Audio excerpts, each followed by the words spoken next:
Happy Monday, everyone. It's me, Ewan from What Culture, and wow, that was quite the Comic-Con, wasn't it? In the midst of all those trailers, announcements, and sneak peeks, rumors that the DCEU was gearing up for a potential rebrand actually turned out to be true. Perhaps not to the scale that the rumors themselves initially implied, but still, true nonetheless. Announced during Warner Bros. Hall H panel over the weekend with the tagline, "Welcome to the worlds of DC," the move actually sees the studio adopt an official name for the franchise, which had, until recently, been dubbed the DC Extended Universe, or DCEU for short. I know, I thought it was official too, but hey, turns out it's not. But here's the thing, does this potential rebrand actually offer clues as to where the franchise is heading next? If you cast your mind back a year or so ago, you will remember that Matt Reeves' solo Batman movie was rumoured to take place in a different continuity until the director clarified matters himself, and Joaquin Phoenix's upcoming Joker origin movie will take place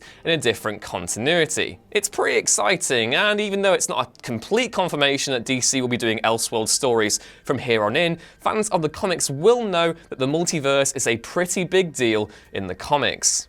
Considering that Justice League also toyed with the idea of Jack Kirby's fourth world with Darkseid, Steppenwolf, and Mother Boxes, as well as the fact that Ava DuVernay is set to direct a New Gods film in the DC universe, and yeah, it becomes apparent why the tagline Worlds of DC actually makes sense. Aquaman, that releases later this year, is going to have a massive focus on Atlantis, and if we're being brutally honest, it's really the mythos that sets DC apart from Marvel. Not necessarily the characters, I mean, they do have great characters, but when you think of DC, you think of Gotham, Atlantis, and yeah, that's what makes it so special. The question now, of course, is whether or not audiences will feel overwhelmed at the idea of an actual out-and-out multiverse. It's an idea that Warner Bros. Themselves have never really been keen on, with the planned live-action Batman show having been scrapped in the run-up to Batman Begins because they actually feared people would get confused. And in Arrow, characters used in that TV show have been completely binned from the show in the wake of Suicide Squad for the same reason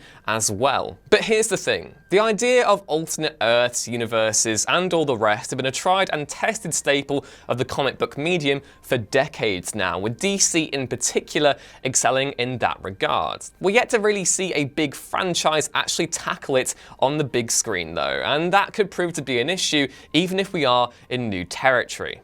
In Warner's case, the move could yet prove to be a key turning point in the fortunes of their franchise. Further yet, the actual focus on DC's mythos isn't only just going to resonate with fans, it's going to allow them to compete with Marvel in a more worthwhile manner. It's the right kind of contrast to hone in on too, divesting from those old Millerisms of Batman v Superman and Man of Steel, and instead focusing on what makes a DC mythos so special to begin with. In any case, and more importantly, the rebrand signals a departure from the DCEU of old, a franchise that, let's face it, has never really looked like troubling Marvel at any stage in its existence. It might not be the reboot some had hoped for, but in signaling a change of focus, DC's big screen venture just got a lot more interesting. So, do you think DC are really gearing up to get rid of the DC Extended Universe, or at least signal a change in direction going forward? Please let us know your thoughts down in the comments below, and then like, share,